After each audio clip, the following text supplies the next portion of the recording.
الحمدللہ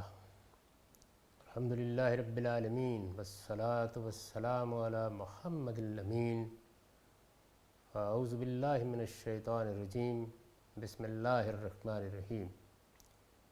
خواتین و حضرات، ہم سورہ بقرہ کی آیت 33 سے درس کی ابتدا کر رہے ہیں۔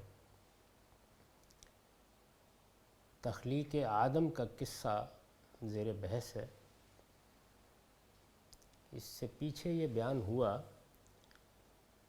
کہ اللہ تعالیٰ نے اپنی اسکیم فرشتوں کے سامنے رکھی تو انہوں نے اس پر یہ سوال کیا کہ کیا آپ ایک ایسی مخلوق بنانے جا رہے ہیں جو زمین میں فساد برپا کرے گی اور خون بہائے گی۔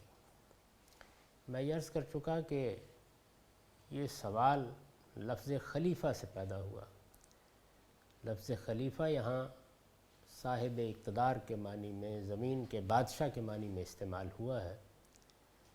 فرشتوں نے اس سے یہ نتیجہ نکالا کہ اگر ارادہ بھی ہے، اختیار بھی ہے اور اقتدار بھی ہے تو ان سب چیزوں کے بعد تو اس کا پورا امکان ہے کہ حدود سے تجاوز ہوگا، ایک دوسرے پر ظلم اور زیادتی کا ارتکاب ہوگا۔ جب انسان زمین کا اقتدار پائے گا تو اقتدار کی بدمستی اس کو ان جرائم پر آمادہ کرے گی۔ صاحب نظراں نشہ قوت ہے خطرناک۔ چنانچہ اس سوال کا جو جواب دیا گیا ہے وہ ظاہر ہے کہ اس اسکیم کو واضح کرتا ہے جو دنیا میں انسان کو بناتے وقت اللہ تعالیٰ کے پیش نظر ہے۔ اسی وجہ سے میں نے ابتدا میں یہ عرض کر دیا تھا کہ جو لوگ انکار کر رہے ہیں ان کی ذہنی خلش کو دور کرنے کے لیے یہ بتایا ہے کہ وہ اسکیم کیا ہے۔ انسان کا معاملہ یہ ہے کہ وہ جب اس دنیا پہ غور کرتا ہے اور اس میں جو کچھ ہو رہا ہے اس کو دیکھتا ہے اور اسے یہ احساس ہوتا ہے کہ یہاں ظلم ہے، یہاں عدوان ہے، یہاں زیادتی ہے، یہاں ایک دوسرے پر تعدی ہے، تو وہ پریشان ہوتا ہے اور بڑے سے بڑا فلسفی اور حکیم بھی بعض اوقات پریشان ہو جاتا ہے، اور پھر وہ یہ خیال کرتا ہے کہ یہ شاید کوئی یزداں کی تماشا گاہ ہے، یہ کوئی رام کی لیلا ہے، اس میں کوئی حکمت بظاہر نظر نہیں آتی۔ اللہ تعالیٰ نے قرآن مجید میں یہ حقیقت ہم پر واضح کی کہ اس دنیا کو سمجھنا ہے تو میری پوری اسکیم کو سامنے رکھ کر سمجھو، اور وہ اسکیم یہ ہے کہ میں نے ایک ایسی دنیا بنانے کا ارادہ کیا جس میں ابدی زندگی ہوگی، جس کا عیش جاوداں ہوگا، جس میں ارتقاء کے مراحل لامتناہی ہوں گے، لیکن میں اس دنیا کے لیے ان کو منتخب کروں گا جو اس امتحان سے گزر کر اپنے آپ کو اس کا اہل ثابت کر دیں گے۔ یہ اسکیم ہے۔ چنانچہ یہاں اسی کی وضاحت کی گئی ہے۔ یعنی فرشتوں نے جب یہ سوال کیا تو اللہ تعالیٰ نے آدم علیہ السلام کو ان کی ذریت کے نام بتائے، یعنی ان کی ذریت میں سے جس طرح کہ میں پیچھے عرض کر چکا، انبیاء و رسل، مجددین، مصلحین، شہداء، صدیقین کے نام بتائے، اور یہ کہا کہ ان کا تعارف ان سے کراؤ اور انہیں بتاؤ کہ میری اسکیم کے تحت یہ لوگ ہیں جو اس کے باوجود کہ اقتدار ہوگا، اس کے باوجود کہ بادشاہی ہوگی، اس کے باوجود کہ غیاب میں ہوں گے، اس درجے کے لوگ، اس مرتبے کے لوگ پیدا ہو جائیں گے، اور میں اپنی جنت کے لیے ان کا انتخاب کر لوں گا۔ چنانچہ اسی کو سامنے رکھ کر اب اس آیت کو پڑھیے۔ ارشاد فرمایا، قال یا آدم انبئہم باسمائہم فلما انباہم باسمائہم قال الم اقل لکم انی اعلم غیب السماوات والارض واعلم ما تبدون وما کنتم تکتمون۔ فرمایا آدم تم ان ہستیوں کے نام بتاؤ۔ یعنی جب فرشتوں نے اس بات کا اعتراف کر لیا کہ ہمارا علم تو اتنا ہی ہے جتنا آپ نے ہمیں دیا، ہم نہیں جانتے کہ یہ کیا لوگ ہیں، کس پائے کے لوگ ہیں، تب آدم سے کہا گیا کہ اب آپ ان کا تعارف کرائیے اور ان کو بتائیے کہ اسی اسکیم کے تحت اس درجے کے لوگ منتخب ہو جائیں گے۔ قال یا آدم انبئہم باسمائہم، آدم تم ان ہستیوں کے نام انہیں بتاؤ۔ فلما انباہم باسمائہم، پھر جب اس نے ان کا تعارف انہیں کرا دیا، یعنی اس میں اس اسلوب سے لوگوں کو غلط فہمی ہوئی ہے کہ نام بتاؤ، نام بتاؤ در حقیقت تعارف کراؤ کے معنی میں، اور یہ ہماری زبان میں بھی اس مفہوم میں استعمال ہوتا ہے، اور قدیم زبانوں کا تو یہ ایک عام اسلوب ہے۔ پھر جب اس نے ان کا تعارف انہیں کرا دیا تو فرمایا میں نے تم سے کہا نہ تھا کہ آسمانوں اور زمین کے بید میں ہی جانتا ہوں، الم اقل لکم انی اعلم غیب السماوات والارض وَأَعْلَمُ مَا تُبْدُونَ وَمَا كُنْتُمْ تَكْتُمُونَ، اور میں جانتا ہوں جو کچھ تم ظاہر کر رہے ہو اور جو تم چھپا رہے تھے۔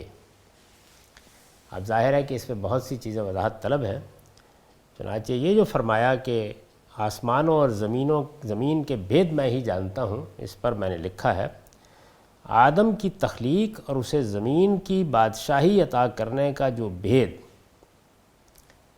ذریت آدم کے صالحین کو فرشتوں کے سامنے پیش کرنے اور ان کا تعارف کرانے سے واضح ہوا۔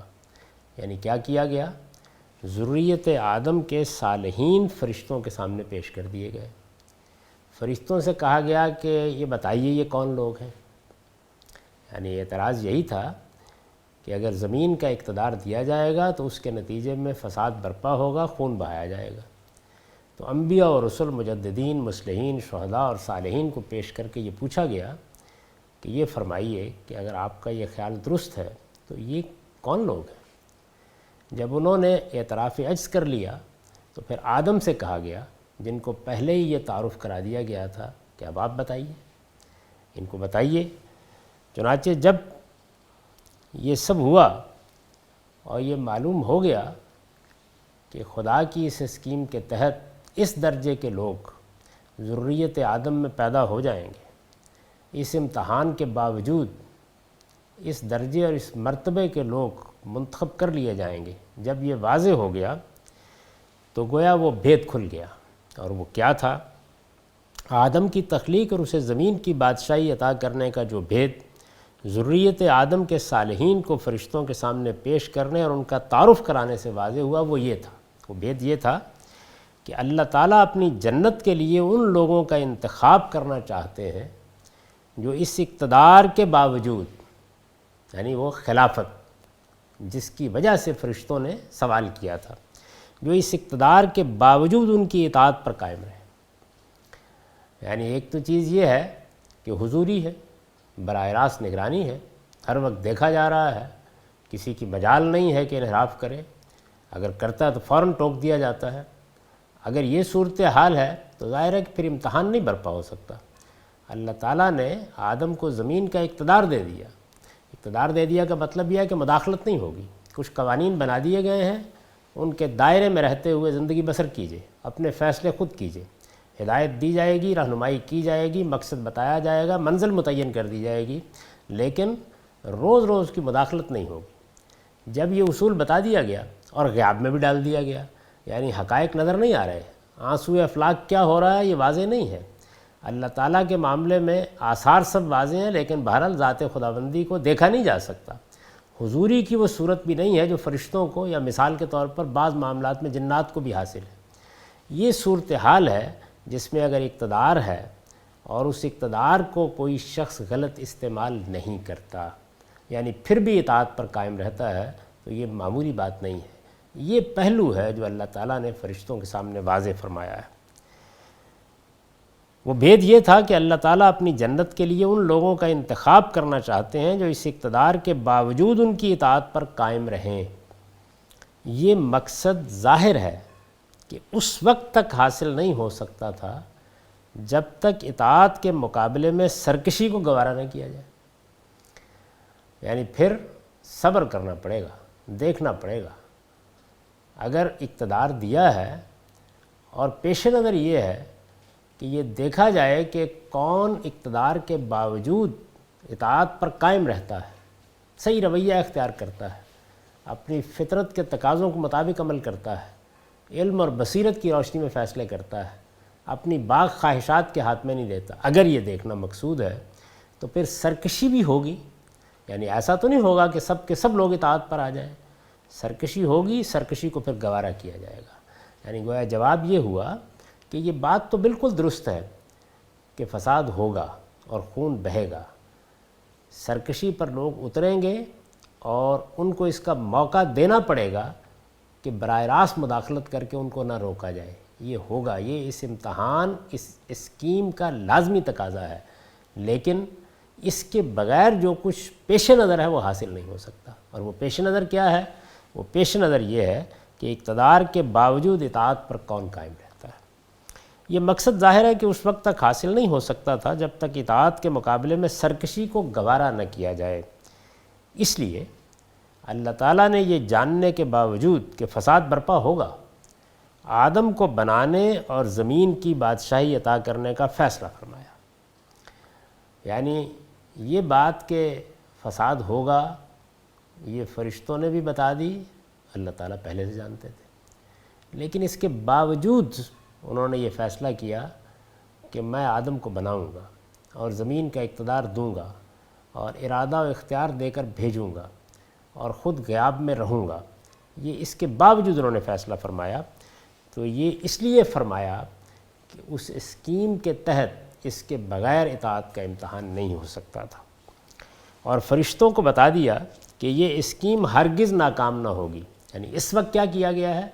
اس وقت اس اسکیم کے جو نتائج نکلنے والے ہیں، مستقبل میں جو کچھ ہونے والا ہے، جس درجے کی شخصیات پیدا ہونے والی ہے، ان کو ممثل کر کے دکھا دیا گیا، اور یہ بتایا گیا کہ جو چیز پیش نظر ہے وہ اس سب کچھ کے باوجود حاصل ہو جائے گی۔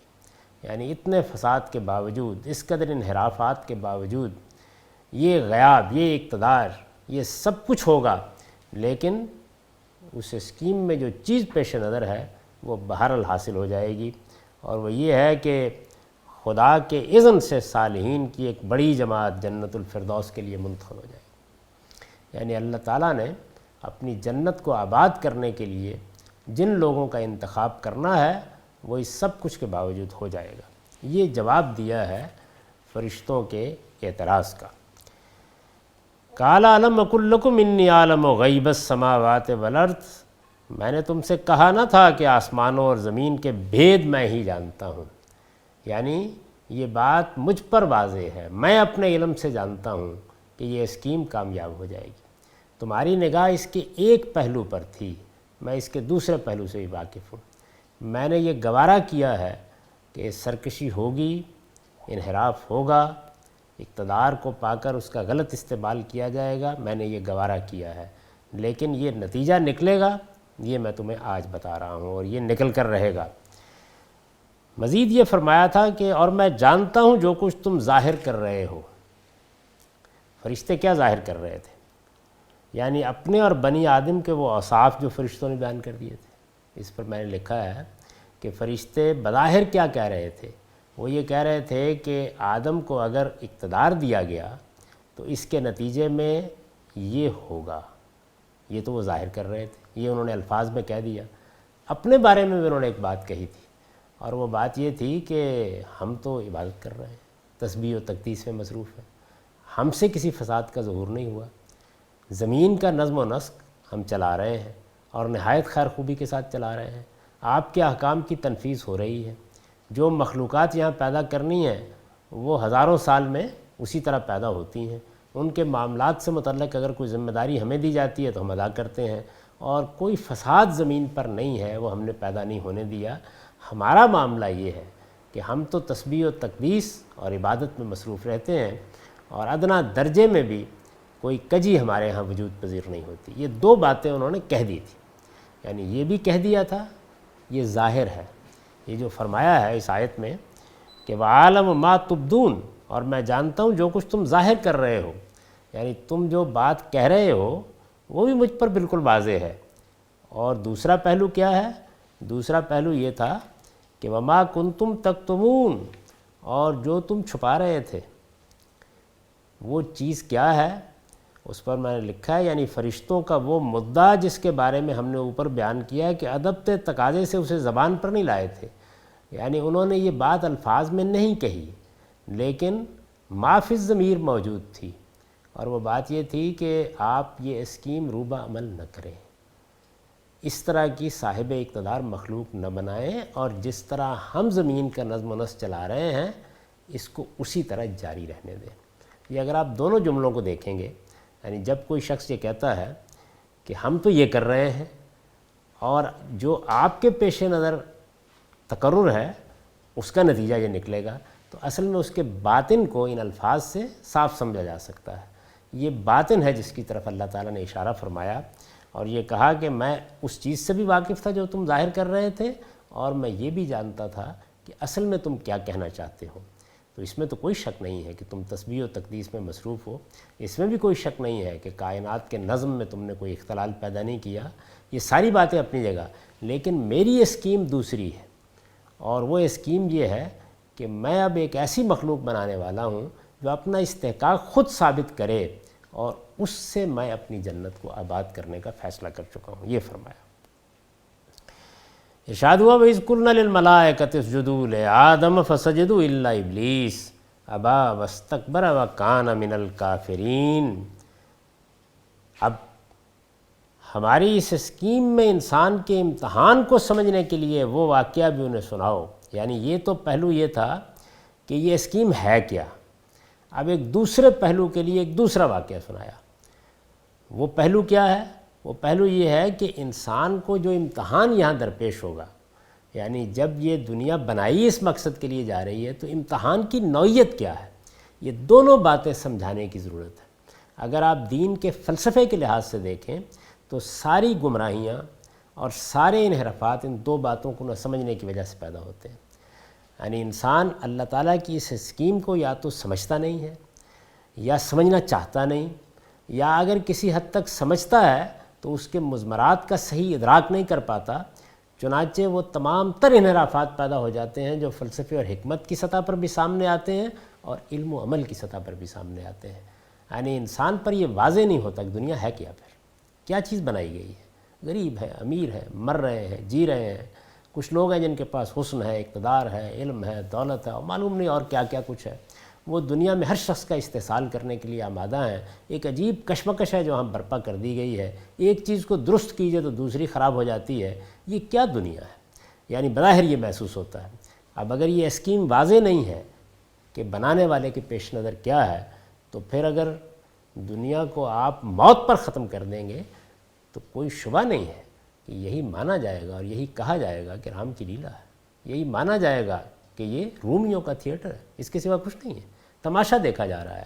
لیکن جیسے ہی آپ اصل اسکیم کو سامنے رکھتے دیکھتے ہیں تو اس کی معنویت واضح ہو جاتی ہے۔ پھر دوسرا پہلو بھی ہے کہ اچھا اگر یہ پھر امتحان ہے اور یہ اس لیے برپا کیا گیا ہے کہ اس سے اللہ تعالیٰ اپنی جنت کے لیے اپنے بندوں کا انتخاب کر رہا ہے، تو امتحان کی نوعیت کیا ہے؟ دونوں چیزیں واضح ہونی چاہیے۔ تو اب امتحان کی نوعیت کو واضح کرنے کے لیے دوسرا واقعہ سنایا ہے۔ میں نے جس طریقے سے وہاں پر قوسین میں یہ عبارت نکال دی کہ واقعہ اس مقصد کے لیے سنایا جا رہا ہے، اسی طرح یہاں بھی نکال دی۔ قرآن مجید اس کو الفاظ میں بیان نہیں کرتا، یہی قرآن کا اعجاز ہے اور یہی کمال بلاغت بھی ہے۔ یعنی اس نے کیا طریقہ اختیار کیا؟ اس نے بات جب یہاں تک پہنچا دی کہ یہ منکر کس طرح ہوتے ہیں، تو پھر ظاہر ہے کہ باطن کے اندر جو مضمر چیزیں ہیں جو انکار کا باعث بنتی ہیں، ان میں اس پہلو کو واضح کیا کہ انہیں وہ واقعہ بھی سناؤ جو یہ بتائے کہ ہماری اسکیم کیا ہے، اور اب انہیں وہ واقعہ بھی سناؤ جو یہ بتائے کہ اس اسکیم کے مطابق امتحان کی نوعیت کیا ہے۔ تو یہ دوسری چیز ہے۔ یہ سوال آپ پوچھ سکتے ہیں کہ یہ استنباط کیسے کیا گیا ہے، یعنی واقعے کی نوعیت سے کیا گیا ہے۔ اگر آپ اب غور کریں گے تو یہ معلوم ہو جائے گا کہ پہلے واقعے کے تمام اجزاء اسی بات سے واضح ہوتے ہیں جو میں نے قوسین میں بیان کیا، اور دوسرے واقعے کی نوعیت بھی وہی ہے۔ اب میں اس پر تبصرہ کرتا ہوں۔ تو یہ ارشاد فرمایا کہ وہ واقعہ بھی سناؤ جب ہم نے فرشتوں سے کہا کہ آدم کو سجدہ کرو تو وہ سجدہ ریز ہو گئے، لیکن ابلیس نہیں مانا، اس نے انکار کیا اور اکڑ بیٹھا اور اس طرح منکروں میں شامل ہوا۔ وَإِذْ قُلْنَا لِلْمَلَائِكَةِ اسْجُدُوا لِآدَمَ فَسَجَدُوا إِلَّا إِبْلِيسَ أَبَىٰ وَاسْتَكْبَرَ وَكَانَ مِنَ الْكَافِرِينَ۔ یہ قرآن مجید کی آیت ہے۔ اسی سے پہلے میں نے وہ الفاظ نکال دیے ہیں اور وہ دیکھیے کیا ہیں، اور ہماری اس اسکیم میں انسان کے امتحان کو سمجھنے کے لیے وہ واقعہ بھی انہیں سناؤ۔ اب یہ اگلا واقعہ ہے، اس پر یہ نوٹ ہے، اصل الفاظ ہیں وَإِذْ قُلْنَا، آیت 30 کی ابتدا میں پہلے اس کے بعد یہ دوسرا اس بات کا واضح کرینہ ہے کہ یہ ایک مستقل واقعہ ہے۔ یعنی قرآن مجید نے اس کو متصل بعد رکھ تو دیا ہے، لیکن اس کی تکرار سے واضح کر دیا ہے کہ وہ ایک واقعہ ہے اور یہ ایک واقعہ ہے، وہ بھی مستقل واقعہ ہے، یہ بھی مستقل واقعہ ہے، یہ اسی واقعے کا امتداد نہیں ہے، یہ بات واضح کر دی ہے۔ اور ظاہر ہے کہ جب دو واقعے ہیں تو پھر یہ طے ہونا چاہیے کہ کس کس مقصد سے سنائے گئے ہیں، اسی کو میں نے واضح کرنے کی کوشش کی۔ یہ ایک مستقل واقعہ ہے، لہذا ضروری نہیں کہ یہ پہلے واقعے کے بعد ہی پیش آیا ہو، یعنی دونوں واقعات دو الگ مقاصد کے لیے بیان کیے گئے ہیں، ان میں کوئی زمانی ترتیب ڈھونڈنے کی ضرورت نہیں ہے۔ ارشاد ہوا کہ جب ہم نے فرشتوں سے کہا کہ آدم کو سجدہ کرو، اب ظاہر ہے کہ یہ معمولی بات نہیں ہے، آدم کو سجدہ کرو، اللہ تعالیٰ ہی کو سجدہ کیا جاتا ہے، لیکن اللہ تعالیٰ نے اپنے فرشتوں کو یہ حکم دے دیا۔ فرشتے اپنی خلقت کے لحاظ سے جن مخلوقات سے ہم واقف ہیں ان میں سب سے زیادہ افضل مخلوق ہے، اس میں کوئی شبہ نہیں۔ یعنی اللہ تعالیٰ نے جنات کے اس دعوے کی، جب ابلیس نے یہ پیش کیا تو تردید نہیں کی کہ خلقتنی من نار و خلقتہ من طین، مادے کی جس صورت سے ہم پیدا ہوئے ہیں انرجی کی فارم اس سے برتر ہے، اور فرشتے اس سے بھی برتر مادہ تخلیق رکھتے ہیں، وہ سراسر روح ہے۔ یعنی اللہ تعالیٰ کا امر ہی ہے جو مجسم ہو گیا ہے، اس میں اگر کوئی مادی پہلو ہے تو زیادہ سے زیادہ یہ کہہ سکتے ہیں کہ اس نوعیت کا ہے کہ جس طرح مادے کی ایک صورت روشنی بھی ہے، لائٹ بھی ہے۔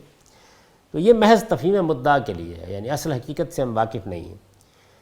تو ان کو یہ کہا گیا کہ آدم کے سامنے سجدہ کرو، ایک برتر مخلوق، اس کو کہا جا رہا ہے کہ تم آدم کے سامنے سجدہ ریز ہو جاؤ۔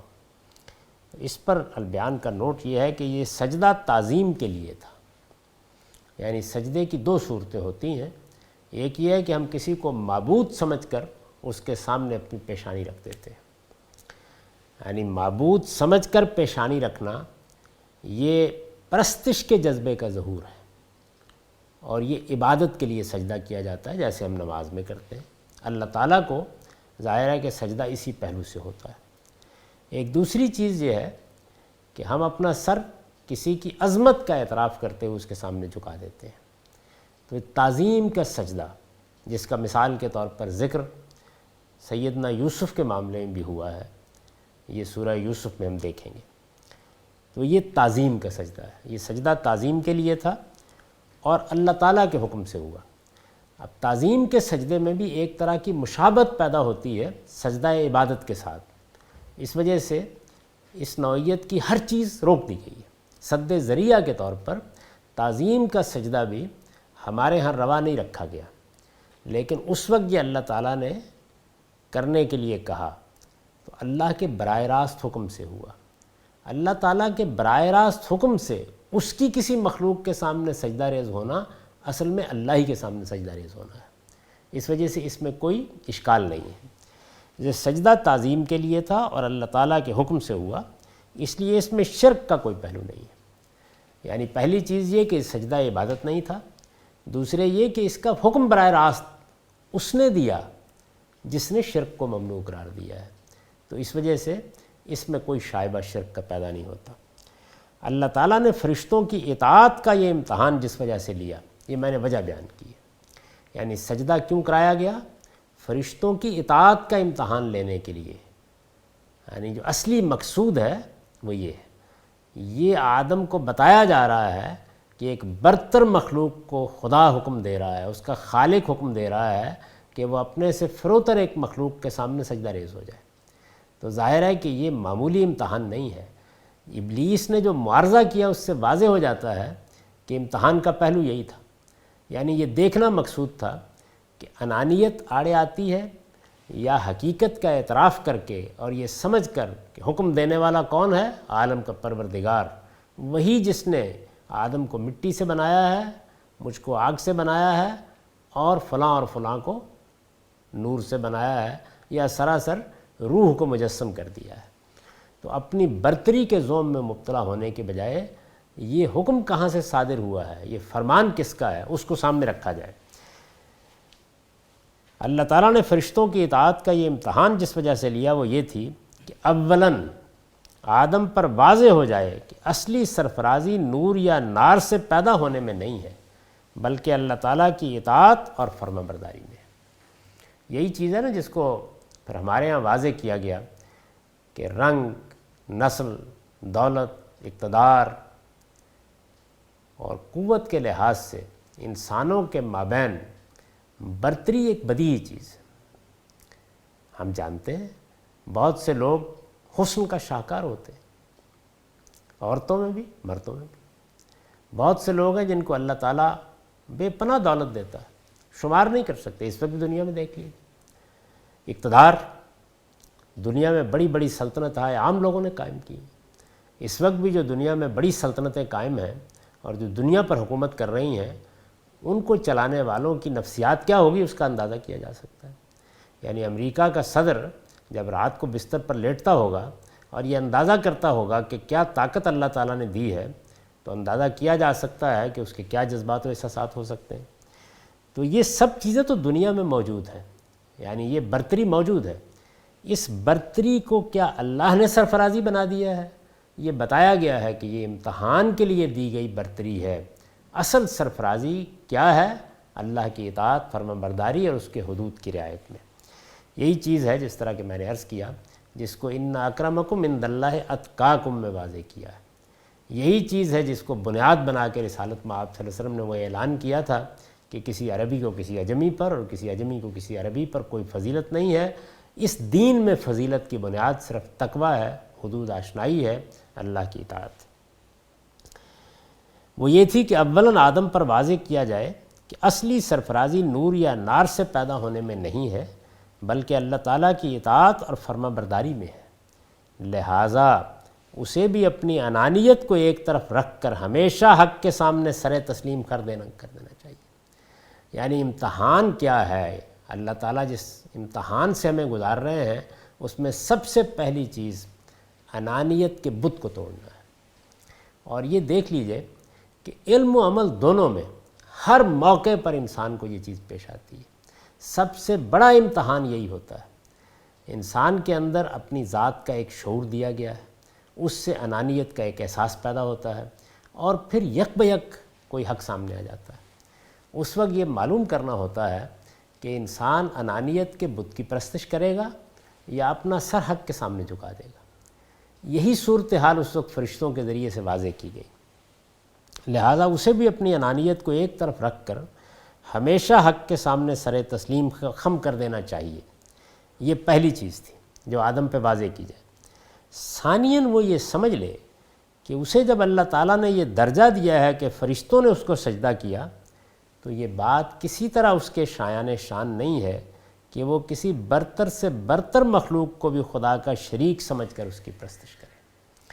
یعنی سب سے بڑھ کر شرک کا باعث اگر کوئی چیز دنیا میں ہوئی ہے اور علم و عقل کی روح سے ہو سکتی ہے تو وہ فرشتوں کی پرستش ہے۔ دنیا کی جتنی کچھ بھی دیو مالا ہے، میتھالوجی ہے، اس کا آپ مطالعہ کریں، اسی طریقے سے مشرکانہ مذاہب کا مطالعہ کریں تو یہ حقیقت بالکل واضح ہو جاتی ہے کہ یہ فرشتے ہیں جن کے بارے میں جو کچھ قرآن کہہ رہا ہے یا جو کچھ الہامی کتابیں بیان کر رہی ہیں، ان سے قطع نظر کر کے جب لوگوں نے ان کی نوعیت متعین کرنا چاہیے تو ان کو معبود بنا بیٹھے۔